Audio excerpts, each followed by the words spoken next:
All right, welcome to another Behind the Scenes Prospects Corner. We are having Brewers Week this week. We have two amazing interviews coming up, one with Eric Brown Jr. And another with Cameron Wagner. But first, for the introduction, I'm joined by David Gasper of Reviewing the Brew and Prospects 1500. David, how are you doing today? I'm doing good, man. I'm doing good. Brewers are in first place, so can't complain too much. Yeah, you have to love that. As a Royals fan, I can't remember what it's like to be in first place. It's been a while. Oh, poor guy. Yeah, it's been a rough, and the farm system is just not there. It's good times, but let's talk about the Brewers farm system. That's what we're here to do today. So, give us your overall take on where the Brewers farm system stands now. Yeah, I think it's a pretty strong system. I mean, you got about five top 100 prospects in there right now. It's led by Jackson Churio, Hmm. arguably the top prospect in all of baseball. A whole bunch of guys are just coming up to the big leagues. I mean, we've seen Garrett Mitchell graduate this year, Joey Weimer graduate, Bryce Terang. Yeah, We got Sal Frelick that just came up right now. He's the number 2 guy in the system. And you get so many more guys down there. I mean, Jefferson Caro, Jacob Mizorowski has been lighting the minor leagues on fire this year. It's a really strong system. There's a couple of really good guys at the top, but it's getting fairly deep as well in terms of talent. So they've got guys all up and down the system. The international prospects are starting to come through into the lower levels of the minors. So that's been really great to see. And overall, it's a pretty strong, solid system. yeah, you have to love where the Brewers are at. It always seems like they have a decent farm system. I mean, let's talk about Jacob Mizorowski. That guy came out of the draft not really with a lot of hype. I know Prospects Live was on him kind of high early on, but give us your take on him, just because he really broke out. I think in the futures game for a lot of people, only because he was put on that stage, but he was dealing right before that. Yeah, Mizorowski has some of the best stuff in the minor leagues, arguably the best stuff. I remember when the Brewers drafted him in the second round last year. I mean, he was kind of a rising guy. He was considered one of the steals of the draft, getting him in the second round. They went way over slots to Yeah. get him, to keep him from going to LSU, I believe it was. And for Mizorowski, his stuff is just insane. He's 6'7", and he's like 190 pounds dripping wet, but he chucks 100 miles an hour. He's got he's got a very long stride. He's got great extension, and he's 6'7". So great extension on that frame. Yeah, That that's ball's coming insane. on you quick, just in general. But then the fact that he's also throwing it 100 miles an hour, it's looking like 104, 105 to the hitter, with just some wipeout breaking stuff. So Mizorowski, I mean, he's moved fairly quickly. I mean, he Yeah. dominated low A. The Brewers quickly moved him up to high A, and now he's already up in double A. Yeah. He's already made it up to there. So the Brewers are being aggressive with him. I thought just with the rawness of his stuff and the fact that he was so young, I figured it might take a while to move him up and get him going. But the Brewers are being pretty aggressive with him. He is looking fantastic at every step along the way. And he could arguably be in the Brewers bullpen maybe later this year if the Brewers really wanted to be that aggressive, because he's got the stuff right now that could play in the bullpen. They still eye him as a starter long term, but if they want to get him up quickly and just get their best arms into the bullpen for a playoff push, Mizorowski could make it all the way up. Yeah, that was the one question I was going to ask. Do you think he actually makes it into the bullpen this year? But I think what you said, if the Brewers are in a playoff push, I mean, why not? And you think you can get a solid arm there. Yeah. Just kind of building off that, do you think Mizorowski has the opportunity to stick as a starter? I know there's some command issues there just because the stuff is just incredible. But what do you think about his opportunity to be a starter full time? Yeah, I think he's definitely got the ability to. It's going to take a little bit longer developments in Yeah. order for the Brewers to get him there. So that's where I'm kind of curious why they're pushing him so quickly. But the Brewers have done this before with previous pitching prospects. They have developed them as starters and then brought them up to the big leagues in the bullpen. Corbin Burns did this. Brandon Woodruff did this. Freddie Peralta did this. Aaron Ashby. All their like stud starters coming up Yeah. through. Aaron Ashby, even you don't really have to consider him a stud, but still, like all their starters have come up and they have started them in the bullpen to really kind of get their feet wet at the big league level. And so I could very much see that being the case with Mizorowski. Again, just bring him up initially as a member of the bullpen, but continue to stretch him out as a starter and develop him as a starter long term. Yeah, I think I kind of like that approach too, because I think about how the Royals rushed every single starting pitcher that they had to get him in the rotation, mostly Mhm. because they had a lack of options in the rotation, and so those guys got aggressively pushed, and a lot of them are kind of really struggling to kind of stick at the big league level. So, Brewers' approach seems to be a good one, where they're really giving those guys an opportunity to see what they got.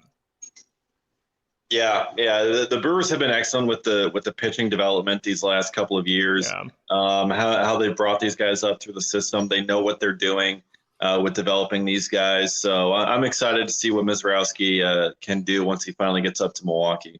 Yeah. One other guy I want to touch on before we kind of give your thoughts on the draft and some maybe under the radar prospects in the system. But the guy we interviewed this week, Eric Brown Jr., got off to a slow start, then got really hot, and then unfortunately is injured now. It sounds like he's going to be out for most of the year. But what are your thoughts on Eric Brown Jr. and what he can bring to the system? Yeah, I mean, the first thing that stands out when I look at his stats is his speed. I mean, the Yeah. stolen base numbers that he's been able to get. I think it's just been incredible. He's been able to hit the ball well when he's been healthy. So that's really good to see. And just being able to get on base and then utilize that speed, I think is very, very important, especially for him being able to stick up the middle as a shortstop and just providing enough offense to be an everyday guy at that position. And so far, it's looking like he certainly can, Yeah. especially utilizing that speed and just that on base ability. That's what the Brewers drafted him for, and that's what he's shown so far in his minor league career. Yeah, and one thing I noticed too in some video that I've seen of him, he seems to be like a guy that has a really good personality too. Like people would just gravitate towards him, and so if you have a top-notch locker room guy on, as well as a guy who can kind of stick at shortstop in the future, just seems perfect for the Brewers. So now, kind of diving into the 2023 MLB Draft, what is your take on the Brewers? They shocked me a little bit with the Brock Wilken pick in the first round, but then they really impressed, I think, after that. You could see why they took Brock in that first pick just because of the picks they made after that. But go ahead and kind of break down the draft and what some of your thoughts are there. Yeah, the draft was something that was completely different than they've done in years past. I mean, typically they've been up the middle, safer, high floor type of selections, and they didn't really do that this year. They went with corner guys. Brock Wilken, a third baseman, power bat. Typically it's been hit over power, but they get the best power of the draft in Wilken, and they save a whole bunch of money doing it. They essentially traded down about 6 spots. I saw Baseball America did their first round by signing bonuses, and Brock Wilken at the 24th highest bonus. So they essentially traded down 6 spots in order to be able to get their later picks, to get Eric Batanti, to get Cooper Pratt, sign those guys to above slot bonuses.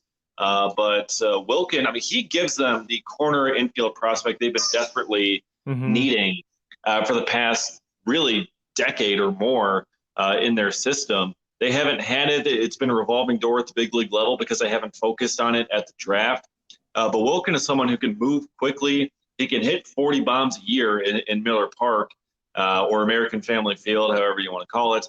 But he can hit 40 bombs a year there and just be exactly what you need from a third base, your prototypical corner power bat.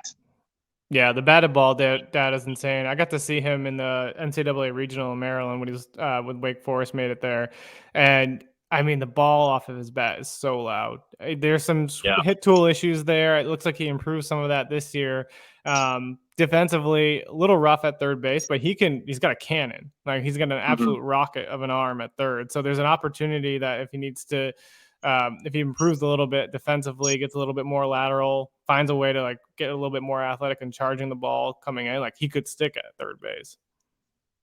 Yeah, and that's certainly going to be key for the Brewers because defense has really been the name of their game these past couple of years. So if he can stick there defensively at third and play a really solid defensive third base, combined with the bat that he brings, that's going to be a really huge player in the middle of the lineup for the Brewers who are needing it long term and being able to get that in a guy with Wilken.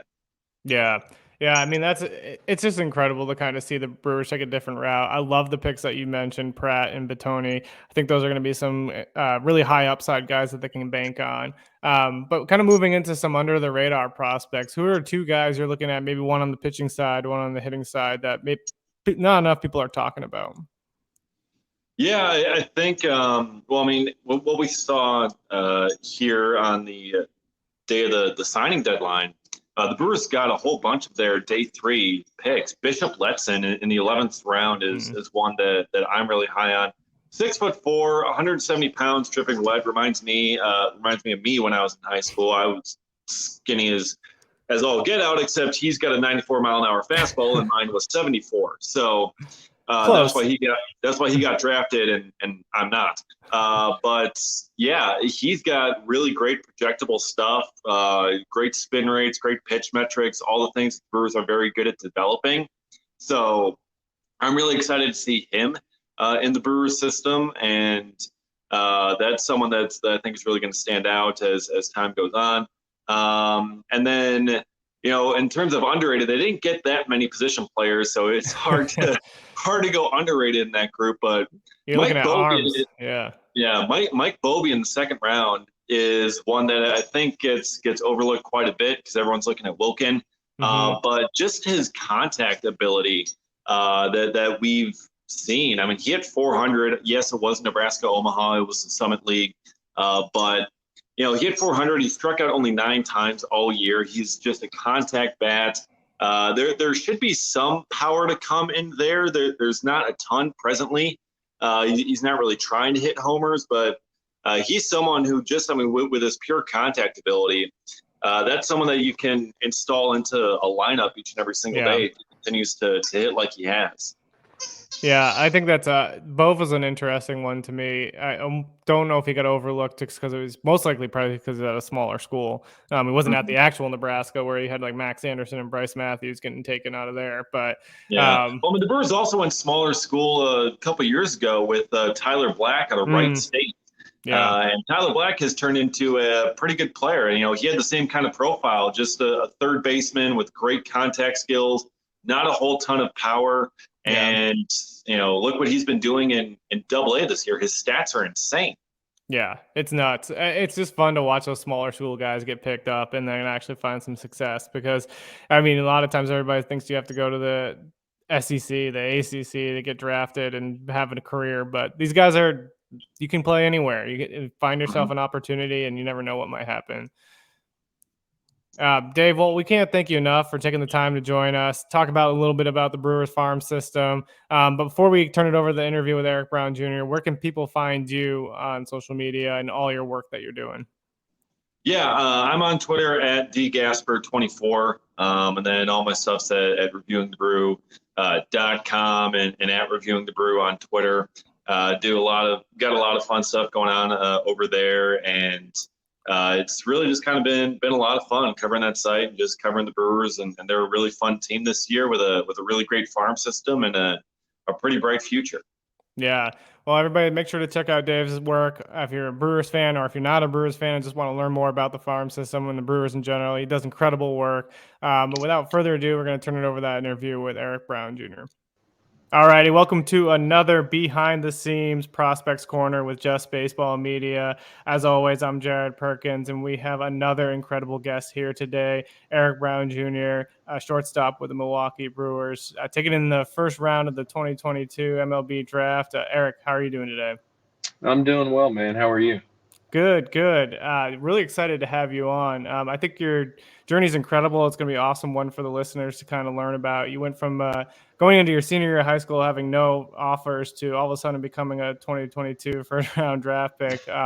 So just for the viewers who don't know you, tell them a little bit about your journey through baseball, but kind of some about who you are off the field as well. First off, my journey's been kind of crazy. Like you said, like 3-4 years ago, I was kind of like hoping to go play some college baseball. And so, just to be where I am now, it's just, it's it has to be from God. That's where I kind of center my whole life around. And I mean, my family, and we kind of grew up in the church, and we grew up just understanding that and trusting that God's timing is perfect, and that whatever doors are going to open for you, they're going to open, and God's going to close the doors that aren't meant for you. And so, I mean, that's kind of been a testament to my whole, I guess, journey in baseball. From always being the smallest kid, my dad used to always tell me, "Hey, you're the kid in the shadows," because I mean, you're not really seen yet, but you keep working and you're going to be seen. And I mean, it's really paid off just putting in the time and the effort. I mean, I remember when I was, I guess, in 7th grade, 8th grade, my dad said, "All right, we got to start," or well, more like 6th grade. My dad said, "All right, we got to start kind of working to walk onto a high school campus and start." And so that was kind of my goal from when I was a 6th grader. And then 7th grade, 8th grade came around, and we're like, all right, we got that. Now let's work on walking onto a Division I campus and starting. But I mean, it was always kind of tough just because, like, my freshman year, I believe I was 5'3", like 145 pounds soaking wet. And so, like, it was definitely a lot harder, and the grind was a lot harder just because I was always the smallest kid. And I mean, off the field, I like to kind of like just fish, hunt, kind of just relax the mind, because I mean, baseball is a very mentally taxing sport. But like, I like to just spend time with my family, spend time with my girlfriend. My girlfriend and my dog are actually here right now, so getting to spend time with them is always a blessing. Yeah, But I love that. And I like the one thing that you really touched on in your journey that I think a lot of times when we interview players, they have their identity kind of lost in the sport. But it sounds like you have things like your faith, you have your family, you have your girlfriend, you have your dogs, you have all these activities that you do outside of baseball that probably help keep you grounded, right? And so you're not kind of always diving into your bad performances or your good performances and kind of living day by day based off of those. oh yeah, 100%. And I mean, honestly, I didn't really learn that. I mean, like I always kind of had them growing up, and they've always been there for me. Like my family, my girlfriend, my dog. I mean, we recently just got my dog, but they've always kind of been there for me. But I realized kind of the importance of all of that. And I don't know, like this may be bad to say, I sound bad or whatever, but I realized the importance of like family and all of that as soon as I kind of it was mainly like my last year at Coastal, and it was kind of tough. Damn. You got his little squeaky toy. I got a dog that does the same thing. But it was kind of my last year. I mean, going into like my draft year, there was a lot of like pressure, and it was really kind of self-imposed pressure, but like having those family members around me and just them always being there, my mom, my dad, my girlfriend, they were just always there to pick me up even when I had a bad game. And so like it's really easy to get lost in this game. It's really easy to just get like soaked into it and say, all right, this is who I am. But then having that good like family around you to remind you that this isn't just who you are, it's really helpful. Yeah, I think that when you touch on the importance of family too, we interviewed Tyson Ross at one point, and he talked about how he just felt like everybody around him that wasn't like close family or close friends, they were so invested in who he was as a baseball player rather than who he was as a person. So the fact that you have that family around you who are really able to kind of give you that positive reinforcement that you need outside of baseball and like will always be there for you no matter what, I think that's huge and key. It is because I mean, I guess this, like they say, the game is what 70% of failure. If you're a Hall of Famer, it's 70% of failure. And so it's like, what is going to be that positive in your day-to-day life when you know, like statistics proven that when you go to the field, you're going to fail more times than you succeed. Yeah. I love that. And the other thing I wanted to touch on, kind of weaving into the next question here, you've kind of been known for having like a fun, easygoing attitude on the field, like being that guy in the clubhouse that kind of people can relate to. What helps you kind of keep it loose in the clubhouse? I know you touched on a lot of the things that you love to do outside of the game, which I'm sure help with that. But what's kind of really molded your attitude that you bring to the field every day? I mean, understanding that you are like, I kind of found this quote a couple months back, and it's you are who you think of yourself. And so if you think positive about yourself, if you think nothing but good things about yourself, that's what you're going to put out, and you also reap what you sow. And so if you constantly are putting good information, and I recently read it in this book that I'm reading, it's called The Power to Change. and I forgot who the author is, but you reap what you sow and you are what you think of yourself. And if you're constantly just putting positive thoughts or having positive reinforcements on yourself, you're going to be able to have that and give that out to as many people as you want, just because you're constantly putting that positive like vibe into yourself. Yeah, I have to imagine too, like if you're constantly having like the fear of failure and having negative thoughts all the time too, you're gonna put those out to the people who are around you that you love the most, even though if you might not be intentionally trying to do that. Exactly. Yeah. Kind of going into the next question, what's been the biggest adjustment for you coming out of college and making that transition to pro ball? Probably the day-to-day grind. Yeah. The quote, the quote that I've been telling my dad and I always say it is, and you have to live it out. It's one day at a time. And as small as it may seem, of just saying one day at a time, it's actually making that, because like this game is tough. And if you're over there stressing about the next game, or if you're over there stressing about, oh, I went 0 for 4 this day, I have to get certain. No, it's like each day has its own battles, and you face each day with a head-on mindset. And if you're attacking that day, then it's really hard to fail, because you're so focused on just accomplishing what you want to set that day. And if you it's the quote is one day at a time, and just live by that. Yeah, I And love. Yeah, I was gonna say that's awesome because it's focusing where your feet are, right? exactly. Yeah, It keeps me from just kind of beat myself up every single day. yeah. It kind of reminds me when we interviewed Samad Taylor. He talked about how he really focuses on like not each day you're going to go 3 for 3, right? You're not going to go 4 for 4. But he's like finding ways to win each day. He goes, I could go 0 for 4, but if I had like a strong line out, or I drove someone in with a sack fly, things like that, there's always. And he's like, if I don't do it at the plate, there's a chance to maybe I can win on the field too with my defensive work. So there's always Exactly. different ways that you can kind of come up on top. Exactly. And it's like, always say, you're not losing, you're learning. If you lose, if you, I guess, quote unquote, lose, take a step back and learn from it, and therefore it's a win. Yeah. So as you made that transition to pro ball, kind of have you had any cool minor league stories? I know the minor leagues are a grind already, and you've had a short period of time, but are there any stories Uh, that kind of really stick out to you? um, Stories. Not really. I mean, we just, it's kind of the same thing every single Yeah. day. I mean, the guys in the clubhouse,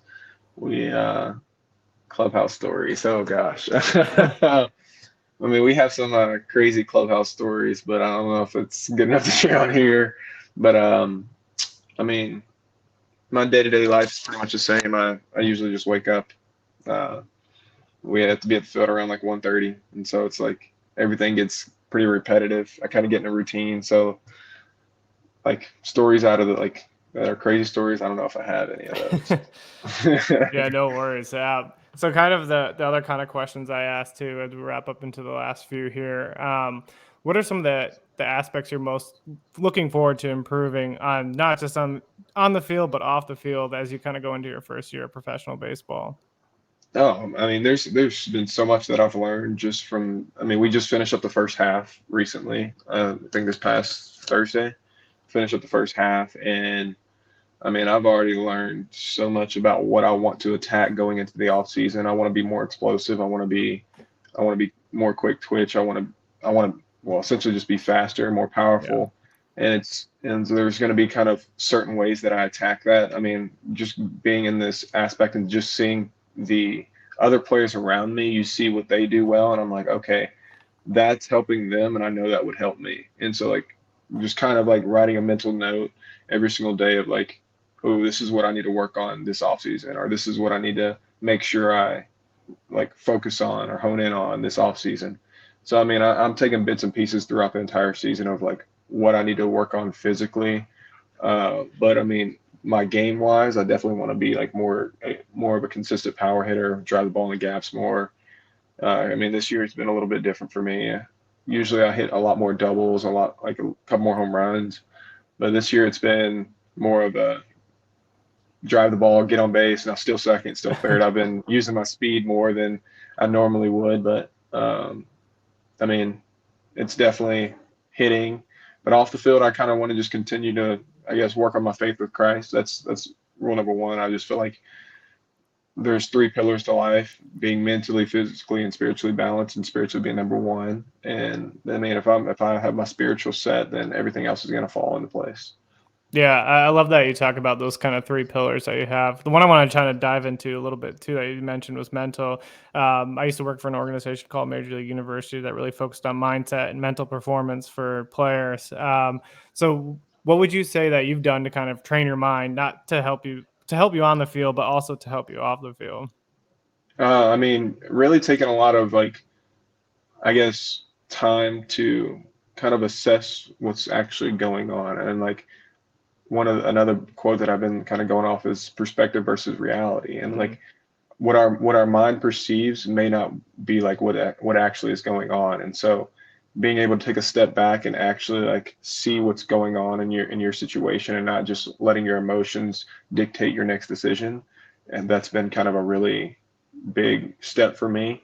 A lot of people would say I'm an emotional baseball player. Like I show a lot of emotion on the field, and a lot of like lately it's been more of, let's take a step back, let's assess the situation, and now let's make our next decision, our next move. And so just kind of like separating that perception versus like the reality of the situation has really helped me mentally. Yeah, I love that. I think the perspective piece is huge, because if you go in with a perspective like, oh, I suck, I'm not good enough, those kind of things, you can quickly shift your perspective into a positive mindset and kind of help you kind of Exactly. push forward. Exactly. And like I said at the beginning of the podcast, you are kind of who you think you are. Mm-hmm. You are what you think of yourself. And if you think negative of yourself, you're going to give out negative results. Yeah, I love that. So kind of going into the last couple of questions here, one that I always ask people just as a fun one. So now that you're in Wisconsin, what's been the go-to? Have you found a go-to food place yet? Culver's. Culver's. Culver's. That is my place. I mean, they have this. They have the concrete mixer. So I get this. I don't do this every time, but majority of wins, I go and get me a concrete mixer, a little ice cream, and then they have this other thing called the cooler, and it's like basically like a little icy slushy type deal. And I'm telling you, it's the best thing I've ever had. I was gonna ask what the go-to order was, but sounds like it's the sweet treats at least. That, and then if I'm feeling a little bit hungry, I get the butter burger. So Okay, yeah, I've had that yeah, before because I grew up in Arizona and they had just put a Culver's yeah. in Surprise, and the burgers are pretty good. They are really good. They are really good. It kind of reminds me of like back home, like a little Whataburger type Yeah, action. Yeah, love that. but So kind of dive into the last question. This is one we ask every player, because when we started the podcast, we want it to be an opportunity for fans to really get a peek behind who the human beings are behind the players.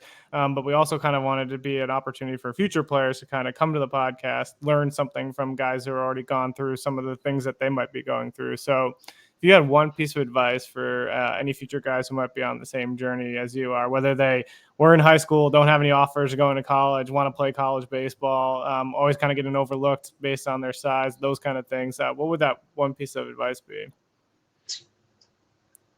my one piece of advice is, one, don't stop working, and then two, do the things that most people don't want to do.